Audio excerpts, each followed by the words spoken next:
Assalamualaikum warahmatullahi wabarakatuh. Senang sekali saya kembali menjumpai Anda, Hazard Akbar, dalam program Dialog Ruang Publik edisi Selasa 23 Januari 2024. Dan pada pembahasan kali ini memang seperti yang kita ketahui, perubahan iklim dan juga cuaca yang cukup ekstrim, di mana pada tahun 2023 kita dihadapi dengan perubahan ekstrim kering. Dan pada saat ini bencana hidrometeorologi melanda sejumlah kawasan, terkhusus di beberapa tempat yang terdampak cukup parah terkait dengan banjir dan juga tanah longsor. Sejauh ini saja memang kita mengetahui ada beberapa titik yang di salah satunya di Kabupaten Kerinci, kemudian juga di Kota Sungai Penuh, kemudian Tebo, Batanghari, dan juga Bungo. Dan memang ada beberapa titik lainnya masih dalam proses pengawasan. Lantas bagaimana sebenarnya proses ini juga terkait dengan mengantisipasi krisis pangan yang akan terjadi. Dan sesuai dengan tema kita pada hari ini, yakni mengantisipasi krisis pangan, di mana kita sudah kehadiran nih, sudah tidak asing lagi.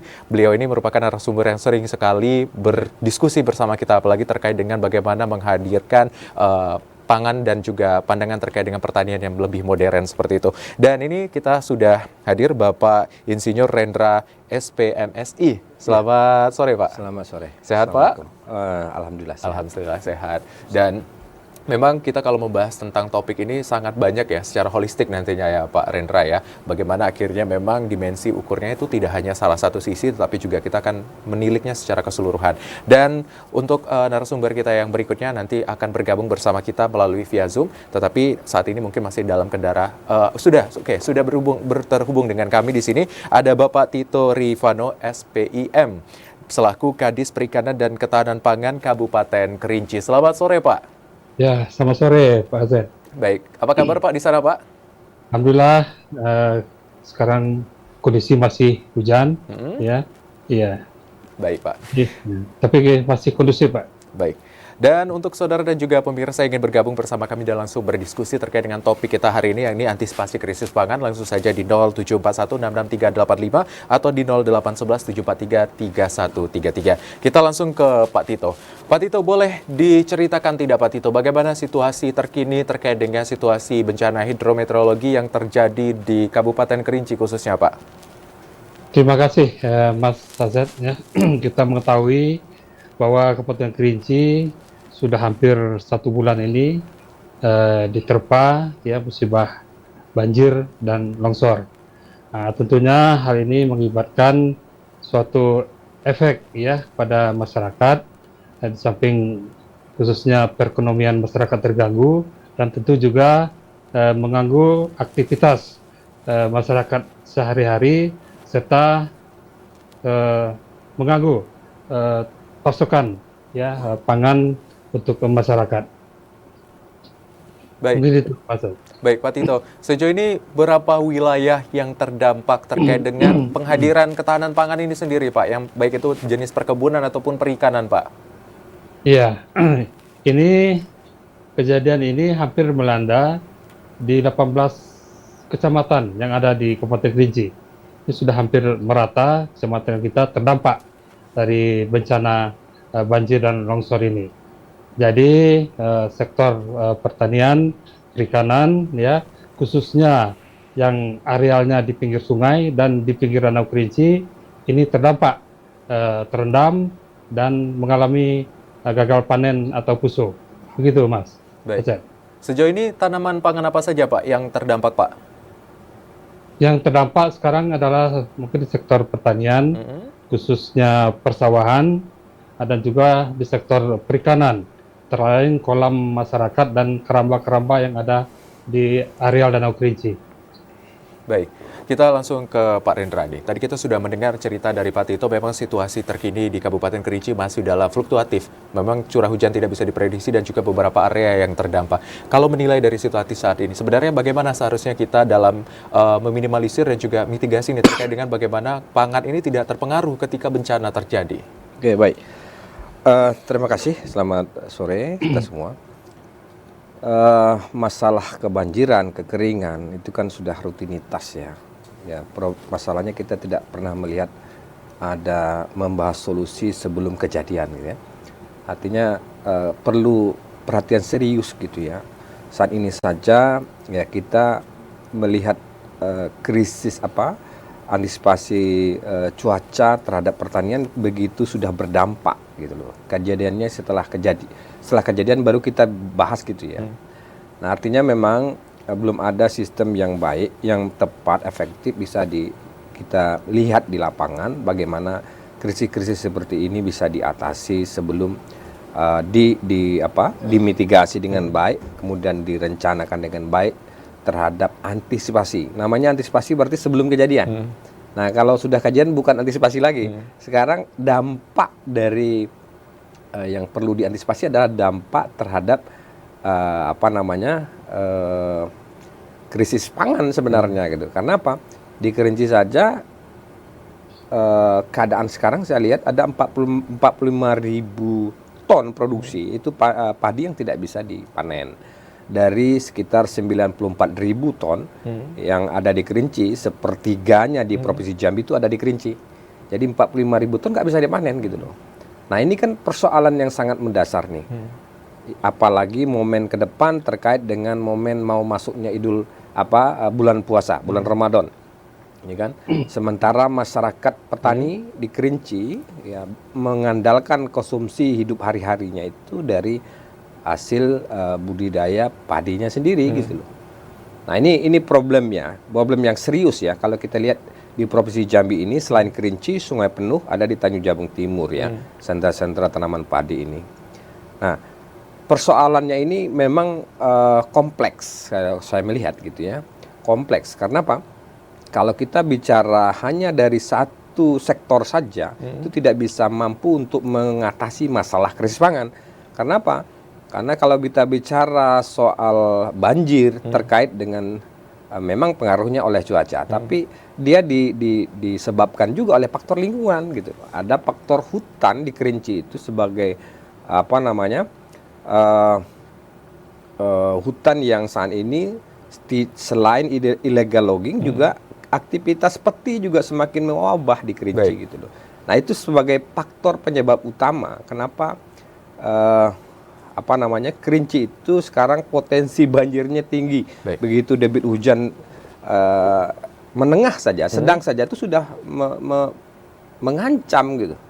Nah, mengancam bagaimana terkait juga dengan pangan tadi. Baik, Pak Rendra, kita tahan dulu Pak Rendra ya. Ini menarik nih, tapi kita nanti akan pendalam lagi terkait dengan pernyataan Pak Rendra, tapi kita mau konfirmasi dulu ke Pak Tito. Pak Tito, saat ini memang untuk pemenuhan kebutuhan baik itu pangan, terkhusus padi, tadi yang sudah disampaikan juga Pak Rendra bahwa padi di Kabupaten Kerinci juga sebagai sumbangsi yang diberikan untuk ke Provinsi Jambi, seperti itu. Saat ini bagaimana penyelamatan? Apakah memang ada lahan yang masih bisa diselamatkan atau diberdayakan, atau semuanya memang terdampak banjir dan tidak bisa digunakan lagi, Pak?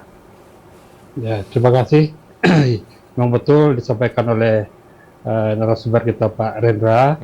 Memang tadi saya sampaikan bahwa areal ya pertanian kita yang terdampak itu di sekitar sungai dan sekitar Danau Kerinci. Kita juga punya daerah areal persawahan yang di dataran yang agak tinggi yang tidak terkena oleh dampak banjir ini. Nah, jadi tentunya untuk persawahan-persawahan yang terkena ya dari banjir tersebut yang disampaikan oleh narasumber tadi diakibatkan oleh pendangkalan sungai dan sedimentasi serta sampah yang mengendap di Danau Kerinci, itu yang menyebabkan air meluap. Tentunya beberapa sawah yang terdampak tersebut ya masih ada yang bisa diselamatkan dan tapi sebagian besar mengalami gagal panen seperti itu, Pak Hazard. Baik, Pak Tito, ini kan memang kejadian pada tahun ini sebagai bentuk kejadian yang cukup besar beberapa tahun terakhir seperti itu. Memang sejauh ini bagaimana sebenarnya dari Dinas Ketahanan Pangan ini sendiri menjamin bahwa memang kemungkinan kemunculan dari dampak bencana ini sendiri terkait dengan pangan? Apakah memang pertanian di sana didesain untuk kuat terhadap perubahan ataupun memang sebelumnya ini menjadi kejutan baru seperti itu di Kabupaten Kerinci? Iya, memang Kabupaten Kerinci kita ketahui sebagai lumbung pangannya Provinsi Jambi, dan kita juga mempunyai status daerah yang sangat tahan pangan ya, karena tadi itu masyarakat kita mempunyai tradisi ya selama ini mempunyai lumbung pangan di desa yang istilah Kerinci itu milik ya, jadi itu tradisi itu masih dipertahankan sehingga kalau terjadi suatu bencana yang sangat besar, masyarakat masih mempunyai cadangan-cadangan pangan tersebut. Nah, tentunya dalam hal ini juga pemerintah, khususnya pemerintah Kabupaten Kerinci, dalam dampak bencana banjir dan longsor ini tentu menyalurkan ya bantuan-bantuan untuk masyarakat terdampak, yaitu cadangan pangan pemerintah daerah dan juga dibantu oleh pemerintah Provinsi Jambi. Seperti itu. Baik. Pak Tito, terima kasih. Kita akan ke Pak Rendra, tapi ini kita tahan dulu ya Pak Rendra. Ini menarik nih, ketika tadi Pak Rendra juga membahas bahwa kita tahu ketika membahas tentang segmen lingkungan, Kabupaten Kerinci itu merupakan dataran tinggi dengan metode pertanian yang tertentu. Bagaimana akhirnya pertanian ini juga bisa bertahan ketika musibah ataupun banjir tertentu atau tanah longsor menimpa. Tapi nanti kita akan tanya bagaimana sebenarnya membangun pertanian yang bisa kuat di bidang-bidang berhubungan dengan tanah yang landai seperti itu. Informasi selengkapnya nanti kami akan kembali usai jeda, tetap di Dialog Ruang Publik.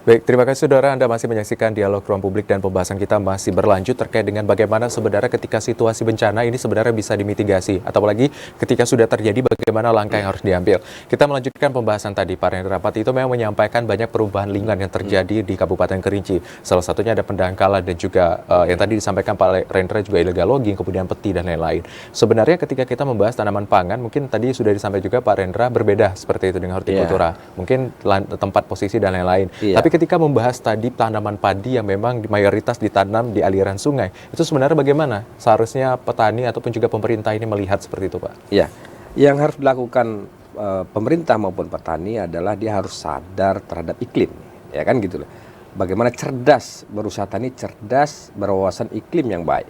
Karena perubahan-perubahan iklim itu kan menjadi faktor penyebab saat ini, walaupun pemicunya bisa di faktor yang lain. Nah, artinya begini. Kita kan sudah tahu masa periode kapan musim hujan, kapan datang kemungkinan El Nino, kapan kemungkinan datangnya La Nina, kan gitu.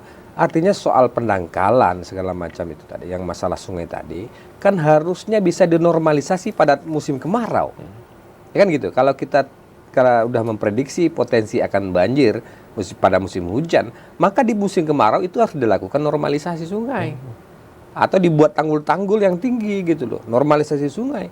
Karena begitu hujan masuk, air saluran sudah siap, bisa menopang, itu tidak ada yang berlimpah lagi airnya ke daratan sampai bisa menggenangi padi sawah petani gitu. Artinya mitigasi itu dilakukan jauh-jauh hari dan dilakukan aksi yang secara tepat waktu dan bisa dilakukan, ya mungkin ini persoalan kebijakan, anggaran kan gitu ya. Artinya petani bisa dilibatkan, diberi ruang untuk partisipasinya gitu loh. Ikut bekerja sama secara berkelompok, bergotong royong untuk melakukan normalisasi terhadap sungai yang mengairi padi sawahnya itu gitu. Mulai dari hulu sampai ke muaranya. Muaranya di Danau Kerinci ya. Nah, itu kan bisa dilakukan sebelum ya, dengan adanya data-data mitigasi yang berbasis iklim secara cerdas tadi. Karena kita harus dinamis, dituntut dinamis dalam berusaha tani sekarang.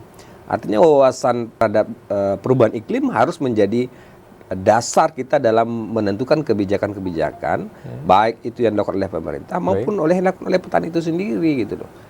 Jadi kalau sungai itu sudah kita normalkan, ya kan, digali, dinormalkan, tidak ada penangkalan lagi, pinggir-pinggir kita pasang tanggul, kan gitu ya. Kemudian kita bisa udah mengatasi dari awal kemungkinan terjadinya banjir. Nah, di samping itu secara lebih umumnya itu artinya perlu sektor lain untuk jangka panjang, gitu ya. Karena kita harus juga melihat bagaimana curah hujan yang sedang kok bisa bikin banjir juga di Kerinci gitu loh. Berarti ada daya serap hutan itu sudah tidak maksimal lagi gitu dalam menjalankan fungsinya untuk menahan air, untuk mengikat air di hutan itu. Ya kan gitu. Sebentar saja kalau kita lihat hujan sedang, kecil, sedang, udah terjadi longsor, udah terjadi banjir. Kan itu kita bisa belajar dari pengalaman-pengalaman sebelumnya. Itu tidak pernah terjadi sebelumnya. Nah, itu juga berpengaruh kan untuk jangka panjang. Tapi kita harus berbicara juga yang tidak kalah penting jangka pendek gitu ya. Apa yang kita lakukan terhadap petani itu sendiri. Itu dulu. Nanti baru bicara soal bagaimana pangan itu ketersediaan pangan untuk masyarakat lainnya, tapi petani itu dulu. Bagaimana kebijakan yang secara tepat, cepat mengatasi masalah mereka, petani yang berdampak ini tadi. Baik, Nah, oke. Baik Pak Rendra. Baik, kita akan konfirmasi langsung ke Pak Tito. Pak Tito, sejauh ini bagaimana sebenarnya, apakah memang sudah dilakukan langkah mitigasi seperti yang disampaikan oleh Pak Rendra tadi, bahwa memang seperti yang tadi juga disampaikan oleh Pak Tito, di Kabupaten Kerinci memang terjadi pendangkalan, sedimentasi, dan lain-lain akibat dari aktivitas baik itu perubahan lingkungan, kemudian juga ulah manusia. Sejauh ini seperti apa sebenarnya, sudah adakah langkah-langkah seperti pengerukan, normalisasi, dan lain-lain, Pak? Ya, gitu Pak Sazar ya. Memang aliran sungai khususnya Batang Merau di Kabupaten Kerinci dan Kota Sukomono ini memang sudah lama ya, sudah puluhan tahun tidak dinormalisasi. Sedangkan di hulunya itu tadi adanya beberapa penambangan yang mengakibatkan ya lumpurnya hanyut ya ke Danau Kerinci. Nah, tentunya dalam waktu singkat ini mungkin nanti setelah hujan ini ya mereda ya, tidak lagi curahnya terlalu tinggi, mungkin perlu sesegera mungkin dilakukan normalisasi ya sungai-sungai yang ada di Kabupaten Kerinci dan Kota Sukomono. Mungkin gitu. Baik, berarti memang sejauh ini belum ada langkah-langkah ya Pak Tito ya, karena memang kejadian ini baru terjadi yang cukup parah seperti itu, atau sebenarnya memang sebelum-sebelumnya ketika hujan banjir memang terjadi dan mengenangi persawahan Pak Tito? Ya, ini yang terparah ya, terjadi bencana Kabupaten Kerinci setelah tahun 2000. Nah, sekarang baru kembali kejadian seperti itu. Berarti sekitar 20 tahun yang lalu ya Pak Tito? Iya, ya? 20 Baik. tahun yang lalu. Memang saat ini kita tahu Pak Tito memang Kabupaten Kerinci salah satu lumbung padi untuk Provinsi Jambi, tadi sudah disampaikan. Memang kalau menilai sejauh ini berarti pasokan untuk ke Provinsi Jambi mengalami gangguan yang signifikan Pak Tito? Ya, Kabupaten Kerinci satu sisi merupakan daerah lumbung dan satu sisi daerah yang rawan bencana ya, baik longsor, banjir, puting beliung, kebakaran. Nah, juga yang diwaspadai itu Gunung Kerinci ya, yang suatu waktu mungkin juga bisa menyebabkan suatu bencana. Baik. Ya. Baik Pak Tito, sejauh ini berarti pasokan untuk pemenuhan di Provinsi Jambi dan juga di Kabupaten Kerinci itu langsung memang dialokasikan dari daerah lain atau seperti apa Pak Tito? Untuk sekarang Kabupaten Kerinci memang harga beras yang agak sedikit meningkat karena permintaan tadi, dan juga daerah-daerah tetangga ada yang mengalami bencana juga membeli ya di Kerinci, sehingga ini juga sedikit itu tadi mengganggu ya pasokan. Sedangkan tadi mungkin efek dari kejadian sekarang ini akan dirasakan Kabupaten Kerinci 1 bulan atau 2 bulan ke depan ya. Kalau untuk saat ini tadi saya katakan bahwa masyarakat Kerinci tadi mempunyai tradisi ya, masih mempunyai lumbung pangan, sehingga mereka masih siap punya stok cadangan ya di rumah masing-masing. Kecuali mereka yang non petani ya, nah itu mungkin yang agak terdampak dari kejadian seperti ini. Baik, berarti untuk pendistribusian pasokan dari Kerinci ke daerah lain dan juga ke provinsi masih berlanjut seperti itu ya Pak Tito? Masih ya. Jadi masyarakat, memang sebenarnya kita sekarang ini sedang musim-musim panen nih, Mas Azhar ya. Kerinci sedang musim panen, tapi agak terganggu karena adanya curah hujan dan banjir ini. Tapi untuk distribusi dan sebagainya masih aman dan lancar. Baik. Saya sedikit konfirmasi lagi sama Pak Tito. Pak Tito, tadi memang Pak Tito sudah menyebutkan bahwa area Kabupaten Kerinci ini area yang rawan bencana seperti itu. Baik itu dari mulai bencana gunung berapi, tanah longsor, dan lain-lain. Memang sejauh ini apa yang sudah dilakukan? Sebenarnya memang pemerintah sudah mengetahui, tapi bagaimana langkah konkret yang dilakukan Pak Tito?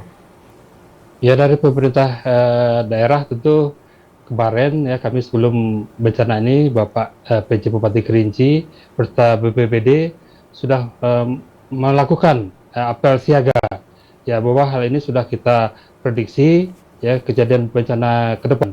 Alhamdulillah saat ini ya dengan adanya posko tanggap darurat dan satgas, hal yang terjadi ya yang pada kecil ini dapat kita sampai saat ini dapat kita tanggulangi dengan baik dan tanpa kendala seperti itu, Mas Azhar. Baik, Pak Tito, terima kasih. Pak Rendra, tadi sebenarnya Pak Tito ada menyampaikan terkait dengan sudah mengetahui bahwa memang situasi daerah di Kabupaten Kerinci adalah area yang rawan. Sebenarnya bagaimana seharusnya petani itu dapat bisa, sebenarnya sudah tahu rawan seperti itu, tapi berdamai seperti itu. Ketika bertani, memang sudah bisa mengantisipasi dan lain itu seperti apa harusnya Pak Tito, Pak Rendra? Iya, kalau kita bertahan dengan pola cara seperti itu, cara tradisional ya kita akan mengalami kerugian terus gitu ya. Petaninya rugi, masyarakat juga mahal membeli beras gitu ya, karena ketersediaan beras yang semakin sedikit. Walaupun petani punya lumbung, tapi kan dia rugi.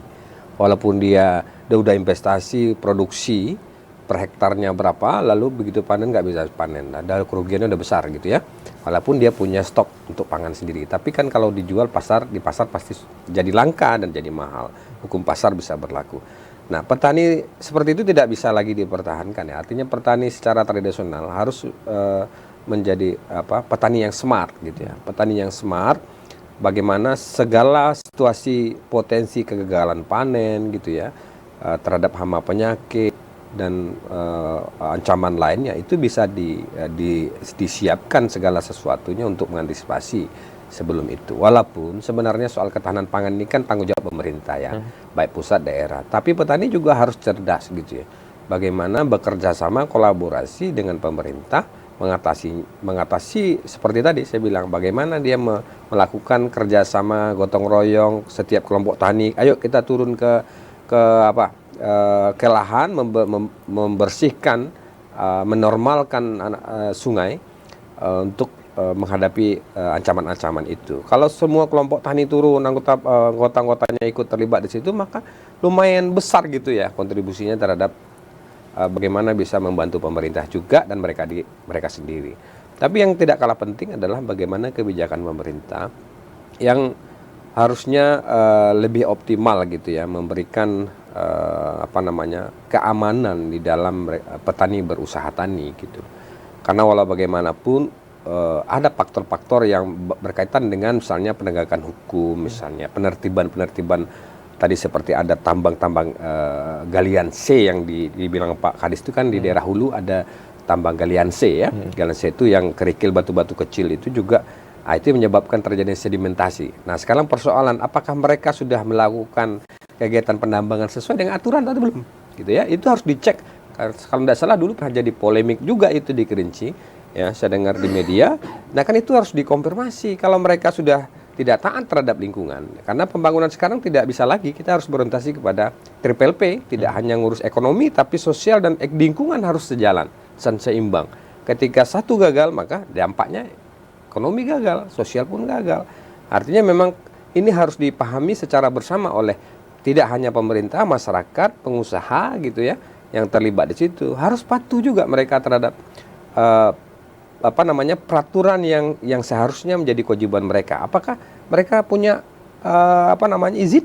Nah, cek izinnya apakah sudah sesuai dengan kegiatannya apa belum? Apa yang berdampak tadi coba kita cek di mana dia berdampak gitu ya. Nah, belum lagi kegiatan ilegal logging yang saya bilang dari awal tadi, ada juga penambangan emas peti secara ilegal. Nah, itu saya titipkan juga kepada Pak PJ Bupati ini, kebetulan kolega kita juga gitu ya, mantan Kadis Tanan Pangan Provinsi juga. Nah, mudah-mudahan nih dalam agenda ke depan ini Pak Asraf ya 1 tahun kurang lebih ini kan mampu paling tidak memberikan pondasi awal bagaimana melakukan upaya penertiban dalam terkait masalah lingkungan. Karena ini penting, karena tidak mau kita berulang-ulang terus menghadapi masalah yang seperti ini. Saya bilang ini rutinitas gitu loh. Tinggal skalanya aja lagi, gitu kan?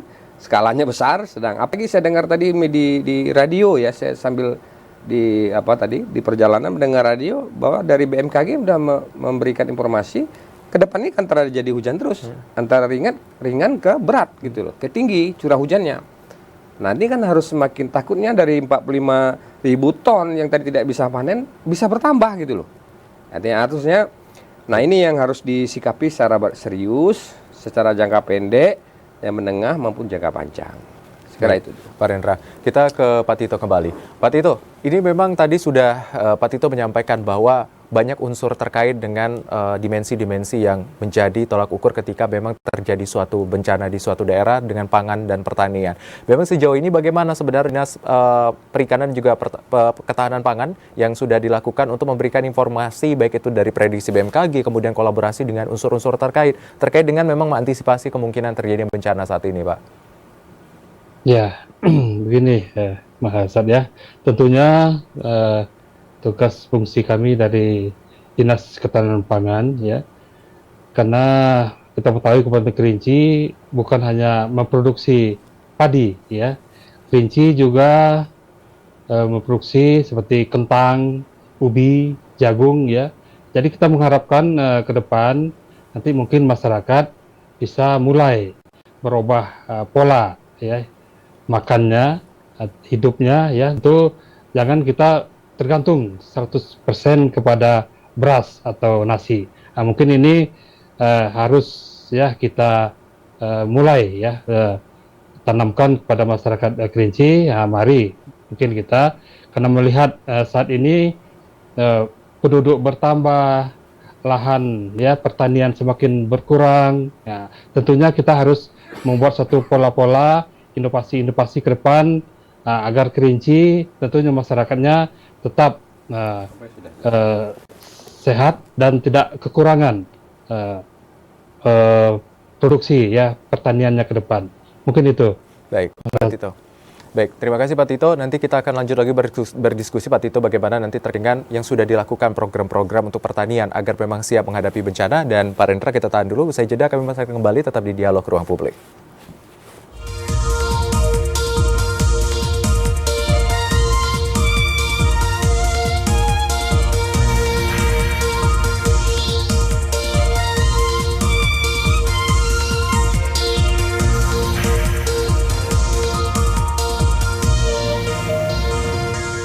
Terima kasih saudara Anda masih menyaksikan Dialog Ruang Publik, dan untuk saudara yang ingin bergabung bersama kita terkait dengan diskusi kita pada hari ini mengantisipasi krisis pangan, boleh bergabung bersama kami di 0741666385 atau di 081174333133. Dan kita kembali melakukan pembahasan terkait dengan yang tadi sudah saya sampaikan di segmen sebelumnya, Pak Tito. Baik, Pak Tito, ini sebenarnya bagaimana Pak Tito ketika kita melihat bahwa tadi sudah disampaikan memang terjadi bencana, perubahan dan lain-lain. Bagaimana sebenarnya kolaborasi Dinas Ketahanan Pangan ini sendiri dan Perikanan dengan instansi lain, baik itu BMKG, kemudian juga dari unsur-unsur terkait dengan memberikan baik itu edukasi, informasi kepada petani di sana agar memang lebih siap terkait dengan perubahan. Program apa saja yang sudah diberikan sejauh ini, Pak? Ya, memang kita harus mencermati, mengikuti ya informasi-informasi dari BMKG. Memang selama ini hal ini selalu ya rutin kita laksanakan. Mungkin kapan ya pasnya masyarakat itu mulai menanam ya, mulai turun ke sawah, dan itu juga mungkin untuk kapan ya waktu yang tepat untuk dapat tentu mengolah ya hasil-hasil pertaniannya. Tapi memang untuk tahun ini ya, khususnya Januari ini, memang cuaca memang di luar dari prediksi kita ya, karena hujannya intensitasnya sangat lebat ya, terjadi hampir sepanjang hari. Nah, itu mungkin di luar perkiraan kita ya. Memang BMKG sudah menyampaikan bahwa di Kerinci ini sampai bulan April nanti masih akan terjadi hujan lebat maupun sedang. Nah, tentunya kami dari Dinas Perikanan dan Ketahanan Pangan bersama instansi terkait, khususnya Dinas Pertanian, selalu mengingatkan ya untuk para petani melalui penyuluh-penyuluh kita di lapangan untuk dapat mencermati keadaan-keadaan dan melaporkan segala perubahan-perubahan yang terjadi di lapangan. Mungkin seperti itu. Nanti yang akan kita lakukan rapat ya, untuk rapat staf khususnya antar OPD untuk mencari solusi dari permasalahan yang kita temukan di lapangan. Seperti itu. Baik. ke Pak Rendra. Ini Pak Rendra, tadi sudah kita ketahui bahwa memang ketika membahas sebuah bencana secara unsur holistik semua unsur bisa terlibat. Sebenarnya sejauh ini seperti apa harusnya kolaborasi yang dilakukan ketika memang terjadi bencana, kemudian sebelum terjadi bencana, baik itu unsur pemerintah, masyarakat, ataupun juga secara keseluruhan. Terkait dengan poin yang disampaikan sebelumnya, ini ada unsur tadi 3 ya, bagaimana lingkungan, pemerintah, dan masyarakat ini secara sosial juga bisa mengantisipasi kejadian ini. Iya, sebelum bencana itu terjadi, artinya memang kita harus lakukan mitigasi ya. Perencanaan yang sesuai dengan perubahan-perubahan iklim gitu ya. Nah, artinya kan harusnya kerjasama dengan pihak BMKG itu kan sudah memberikan kepastian kita kapan petani harusnya mulai nanam nih, gitu ya. Kapan petaninya mulai turun ke sawah. Nah, artinya pada saat tidak bisa turun ke sawah, petani mungkin punya usaha unit yang bisa dikembangkan, palawija atau apa ya, atau usaha perikanan misalnya yang mungkin dengan membuat teknologi apung misalnya atau apa gitu ya, dalam rangka misalnya 4 bulan menjawab untuk tantangan 3 atau 4 bulan ke depan pada saat musim hujan tinggi. Tapi lagi-lagi kita harus bicara soal hulunya gitu loh, hulu masalahnya, penyebab utamanya itu gitu loh. Karena apapun kejadiannya, kalau sudah musibah banjir, dampaknya bukan hanya ke pertanian gitu kan. Kehidupan sosial masyarakat, ekonomi masyarakat semuanya terganggu. Makanya kita lebih baik fokus nanti bagaimana membangun kolaborasi dengan banyak instansi gitu loh. Ada di situ kerinci, ada BTNKS gitu kan, Balai Tanaman Nasional Kerinci Sebelat, ada misalnya BPBD, bencana, ada pemerintah, ada perusahaan gitu ya, ada mungkin perlu melibatkan pihak akademisi misalnya. Nah itu bagaimana membangun gerakan sosial. Artinya kalau pemerintah udah punya poin rencana pembangunan yang bagus tapi tidak melibatkan masyarakat juga nggak akan jalan gitu. Pertama petaninya, kelompok taninya digerakkan, gerakan sosial itu yang penting. Bagaimana mengatasi masalah ini sebelum kejadian gitu loh. Artinya kan harus memang punya perencanaan yang matang dengan berbasis data-data yang akurat tentunya dari BMKG. Gitu ya. Kalau sudah seperti ini kejadiannya memang harus dilakukan juga langkah antisipasi. Kalau sudah kejadian banjir, apa yang dilakukan? Gitu ya. Secara teknis tentu ada solusi gitu loh. Bagaimana mengurangi debit penggenangan air di lahan sawah itu secara cepat. Nah, bisa dilakukan dengan misalnya tindakan pompanisasi. Kita pompa air itu dengan mesin generator yang mungkin dimiliki oleh pemerintah ataupun dari dinas yang lain, BPBD misalnya, penanggulangan bencana, dibuang ke muaranya gitu, secara cepat sehingga bisa meminimalisir kerusakan terhadap padi sawahnya, sehingga ada potensi untuk bisa dipanen kembali gitu loh. Bisa dilakukan dipompanisasi untuk pembuangan air, disedot terus dibuang secara cepat. Seperti DKI melakukan penyedotan kebanjiran itu, disedot dibuang. Nah, mungkin dia bikin lubang-lubang untuk serapan-serapan di beberapa titik, sehingga tanah punya serapan yang tinggi sehingga air itu tidak lama tergenang. Nah, itu secara teknis gitu ya. Untuk penanggulangan secara teknis mungkin pemerintah sudah punya ahli juga, punya konsultan juga gitu ya. Nah, itu bisa ditanggulangi secara cepat sehingga mengantisipasi kerusakan, sehingga bisa juga memberikan peluang petani untuk bisa panen gitu loh. Ya kan gitu. Nah, kemudian dampak berikutnya tadi secara sosial, secara ekonomi, mereka harusnya ke depan begitu selesai musim hujan, mereka harus disupport betul bibit unggulnya, disupport betul pupuknya, disupport betul tingkat produktivitasnya dinaikkan untuk mengejar tadi 3 bulan kebanjiran ini yang tidak bisa panen tadi, bisa menutupi, ditingkatkan produksinya, tingkatkan produktivitasnya, mekanisasi secara maksimal. Jadi harus perhatian penuh.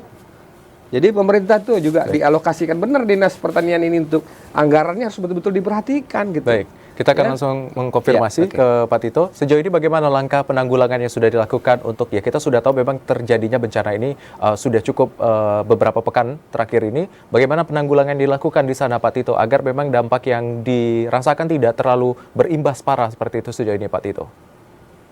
Nah, tentu sekarang tindakan dilakukan oleh pemerintah Kerinci, tentu kita masih dalam rangka tanggap darurat ya, karena masyarakat masih banyak rumahnya yang tergenang, belum bisa beraktivitas secara normal. Tentu mereka membutuhkan pasokan bahan pangan khususnya beras. Ini masih ya dari posko tanggap darurat masih menyalurkan bantuan-bantuan ini ke masyarakat. Dan kami sependapat dengan Pak Rendra tadi, tentunya semua kita perlu langkah-langkah konkret ya, karena ini kejadian yang luar biasa ya untuk Kabupaten Kerinci, di luar prediksi dan dugaan kita. Mungkin setelah pasca ini tentu kita akan membuat suatu inovasi ke depannya, seperti tadi masyarakat petani memang kita genjot ya untuk segera merevitalisasi mungkin lahan-lahan persawahannya dengan tadi bantuan pupuk dan benih unggul ya, agar mereka dapat beraktivitas normal dan menghasilkan kembali produksi-produksi yang sesuai target-target yang sudah kita tetapkan selama ini. Jadi itu Pak ya yang sudah kita lakukan untuk masyarakat yang terdampak banjir longsor yang ada di Kabupaten Kerinci saat ini. Baik, kalau untuk lahan pertaniannya sendiri Pak Tito, seperti yang misal tadi dibahas juga terkait dengan yang merendam persawahan, apakah sudah ada langkah untuk mengurangi debit air di persawahan agar padi-padi yang memang sudah mungkin sekian bulan akan segera panen atau beberapa hari lagi segera atau beberapa minggu itu bisa dapat diselamatkan? Apakah sudah ada langkah yang dilakukan Pak Tito? Ya, nampaknya dalam 2 hari ini ya intensitas hujan agak ada sedikit mereda. Kami melihat di lapangan masyarakat sudah ada yang memulai ya, mana sawah-sawahnya yang mereka siap panen, yang mereka panen. Ya, dan yang tergenang lumpur ya dan pusuh itu memang tidak bisa dimanfaatkan lagi. Baik, berarti memang sudah dilakukan oleh masyarakat juga. Kalau dari sisi pemerintah sejauh ini seperti apa Pak? Sisi pemerintah tentu kita menunggu ya, karena ini alam ya, kita tentu tidak bisa melawan alam 100%, tentu kita menunggu debit air ini turun ya, karena sekarang itu tadi saya tambahkan masih debitnya masih tinggi, tentu kita belum bisa menggarap persawahan itu secara maksimal. Baik, berarti sejauh ini ketika kita memang sudah terjadi bencana, apakah ada program yang sudah mulai disusun atau dikembangkan untuk mengantisipasi Pak terkait dengan berapa bulan ke depan? Tadi seperti yang disampaikan memang estimasi terkait dengan bencana ini akan terjadi sampai dengan bulan April seperti itu. Apakah sudah ada langkah-langkah yang siap dilakukan untuk menyelamatkan pertanian yang ada di Kabupaten Kerinci Pak? Ya, tadi di samping kita ada bantuan ya pangan pasca ya bencana untuk 60 hari ke depan. Nah, tentunya pemerintah daerah sudah menyiapkan ya lahan-lahan, sudah kita data mana lahan yang terdampak dan perlu perhatian serius dan bantuan yang secepatnya itu sedang kita kaji, kita siapkan daerah-daerah mana ya yang mungkin dampaknya yang besar ya, yang harus penanganan serius. Itu sudah menjadi kita laksanakan kajian-kajian tersebut, seperti tadi katakan Pak Rendra tentang bibit, ya pupuk, mungkin juga tentang penanganan kembali sawah-sawah, ya tentu untuk agar mereka nanti dapat beraktivitas seperti semula. Baik, berarti ini terkait dengan program yang akan dihadirkan ke depannya, penambahan bibit, kemudian juga pupuk, seperti itu ya Pak Tito? Iya, seperti itu. Baik, kita ke Pak Rendra. Sebenarnya kalau ketika sudah terjadi bencana, maka kan banyak material dan perubahan yang terjadi di lingkung pertanian atau perkebunan tersebut terkait dengan perubahan lahan, kemudian mungkin kandungan dan lain-lain. Itu sebenarnya yang perlu diperbaiki ketika memang sudah terjadi apa yang pertama, Pak? Apakah memang area bibitnya ataupun lahannya yang terlebih dahulu diperbaiki, Pak? Iya, sebelum segitu saya mau nambahkan sedikit. Sebenarnya ada yang namanya asuransi usaha tani padi sawah. Nah, ini kayaknya kurang populer di tingkat petani, kurang banyak diminati untuk petani untuk terlibat sebagai peserta gitu ya. Karena itu sangat dalam keadaan-keadaan seperti ini kan sangat bisa menjamin petani akan ada asuransinya gitu. Ketika kegagalan panen mencapai minimal 75% gitu kan. Nah, saya dengar di Kerinci itu agak kurang ya minat petani untuk mau ikut program AUTP. Tapi saya tidak tahu, nanti bisa dikonfirmasi ke Pak Kadis kan. bagaimana pelaksanaan AUTP-nya, asuransi usaha tani padi sawah di Kerinci. Karena itu juga menjadi salah satu cara kita untuk mengurangi risiko gitu ya. Ketika petani gagal, nanti ada yang mengasuransikan. Nah, petani harus bayar premi, itu juga nggak banyak sebenarnya. Nah, itu perlu juga digalakkan ke depan, karena kita sudah tahu karena rawan banjir, rawan bencana gitu kan. Nah, kalau ketika dampak dari secara fisik terhadap lahan padi sawah, terutama ya jelas struktur lahan pasti berubah ya. Artinya lahan harus diolah sedemikian rupa. Misalnya tadi ada lumpur-lumpur yang bisa masuk ke areal persawahan kan. Sebenarnya tidak terlalu mempengaruhi struktur sebenarnya juga. Karena kan sawah itu juga lumpur gitu kan. Cuman kandungannya saja mungkin ada pasirnya, ada batunya gitu ya. Nah, tapi kalau untuk padi sawah tidak terlalu berpengaruh saya kira ya. Paling tinggal mungkin yang perlu dilakukan penataan, mungkin ada pematang-pematangnya yang mesti harus diperbaiki gitu kan. Yang perlu lagi dibuat tanggul-tanggul lah misalnya di mana posisi yang mungkin debit air bisa masuk dari sungai ditinggikan. Terus bagaimana juga menata misalnya di musim kering nanti musim kemarau kita bisa juga memanfaatkan air sungai. Itu kan perlu dilakukan secara secara holistik lah ya, menyikapi masalah ini. Karena kan kalau musim hujan Kerinci juga air sungai tidak juga bisa mengairi padi sawah, kekeringan juga itu problemnya. Jadi perlu juga menata misalnya bendungan-bendungan air yang untuk petani gitu kan. Nah, itu perlu dipikirkan juga gitu loh.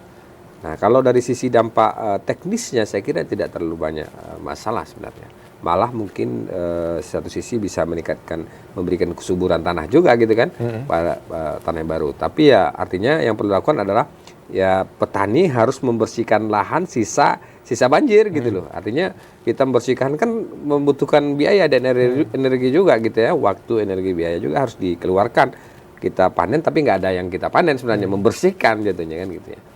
Nah, itulah yang merugikan gitu ya. Mungkin itu. Baik, Pak Tito, ini saya ingin mengkonfirmasi terkait dengan adakah tidak program yang dihadirkan tadi seperti yang disampaikan Pak Rendra. Mungkin ada bentuk-bentuk lainnya terkait dengan mengganti rugi ataupun juga asuransi usaha tanaman padi yang tadi sudah disampaikan, ataupun juga sejauh ini pemerintah yang akan mendata berapa kerugian yang didalami dan juga berapa yang akan diberikan seperti itu, Pak. Ya, memang tadi juga disampaikan oleh Pak Rendra, memang Kabupaten Kerinci itu minat untuk ikut asuransi itu sangat rendah, ya. Nah, kita khususnya dari Dinas Pangan, Dinas Pertanian, ya sudah menyampaikan pada petani-petani kita untuk ikut program ini. Memang tidak mahal ya, 30.000 sebulan. Kemudian kalau terjadi bencana kan akan diganti 6 juta sampai 7 juta per hektar. Tapi nampaknya kurang minat dari masyarakat. Tapi mudah-mudahan setelah kejadian ini, bencana ini, masyarakat kita akan terbuka hati dan pikirannya, mungkin ya perlu ke depan mereka semua ikut dalam program asuransi ini. Baik. Nah, tentu juga tadi untuk penghitungan ya dampak kerugian itu sedang kita lakukan sekarang ya. Tentunya hal ini nanti setelah mendapatkan data yang real, tentu kita akan mengajukan ini juga ke provinsi dan ke pusat. Mudah-mudahan ada perhatian, tentunya adanya ganti rugi lah untuk masyarakat yang terdampak di sektor pertanian ini. Baik, berarti sejauh ini masih didata ya, Pak. Sudah berapa jauh proses yang pendataan ini sendiri, Pak? Datanya sudah ya, sudah selesai. Ini sudah kita kirimkan ke pusat. Kemarin sudah dibawa oleh Pak Asraf, PJ Bupati, paparan di Badan Nasional ya bencana. Jadi beliau sudah menyampaikan berapa kerugian, kerusakan serta besaran lahan yang terdampak dari banjir ini. Baik, berarti nanti bantuan yang diberikan akan berupa apa saja tuh, Pak? Boleh disampaikan ke kita di sini, Pak?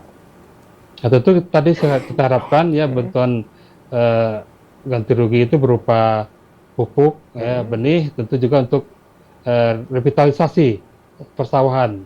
Nah, tentu tadi bukan hanya lumpur saja dikatakan Pak Rendra ya, tapi sampah. Nah, ini yang nanti agak menjadi suatu faktor kesulitan ya bagi petani. Bahwa di areal persawahan itu ya sampah, nah, itu yang nanti yang agak sulit ya mereka membersihkannya seperti itu. Itu perlunya biaya dan juga peralatan ya, seperti ekskavator ya dan sebagainya yang mereka butuhkan untuk pemulihan Baik. pasca bencana nanti. Baik, Pak Tito, terima kasih Pak Tito dan juga Pak Rendra. Kita akan jeda sebentar, saudara dan juga pemirsa. Nanti usai jeda kami masih akan kembali dengan pembahasan kita, tetap di Dialog Ruang Publik.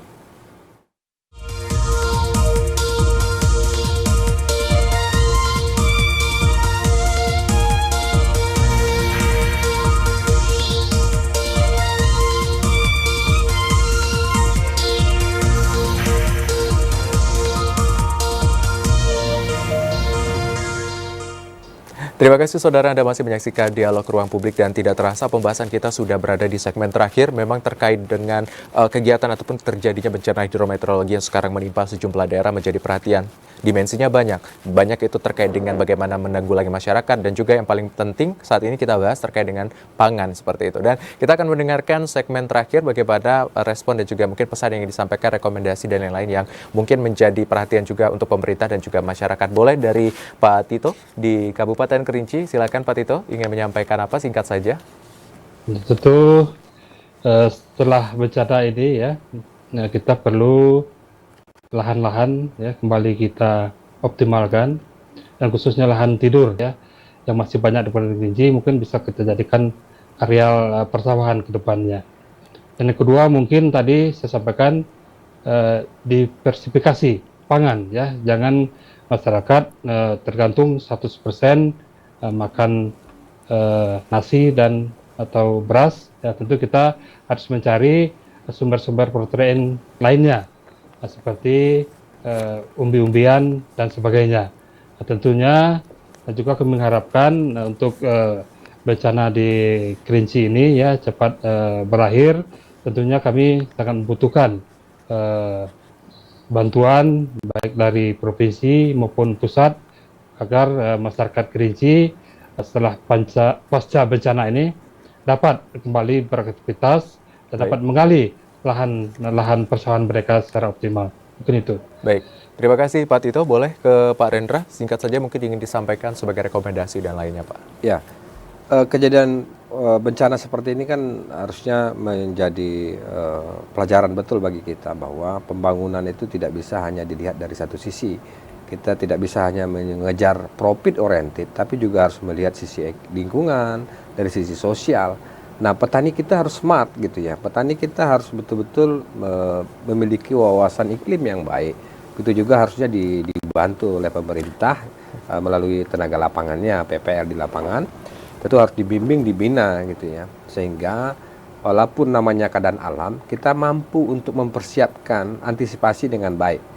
Apa kemungkinan-kemungkinan yang bisa dilakukan ketika bencana itu tidak bisa dielakkan lagi.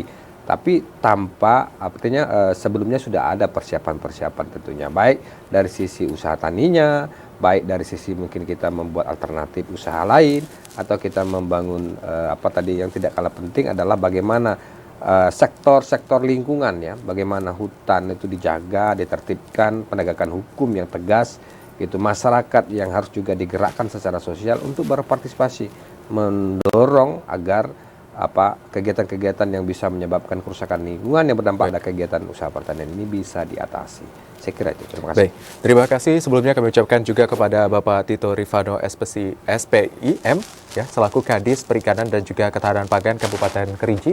Kemudian juga Bapak Insinyur Rendra SPMSI yang sudah hadir sehari ini selaku akademisi. Memang ketika kita membahas lingkungan seperti itu, maka unsurnya begitu banyak. Banyak sektor dan juga banyak aspek yang menjadi penilaian untuk menanggulangi. Bagaimana kebencana ini dapat dimitigasi sedini mungkin dan juga dapat ditindak sebaik mungkin agar memang dampak yang muncul tidak begitu besar dan berdampak kepada masyarakat. Saya Hazir Akbar, mewakili kerabat kerja yang bertugas, pamit undur diri. Wassalamualaikum warahmatullahi wabarakatuh dan sampai jumpa.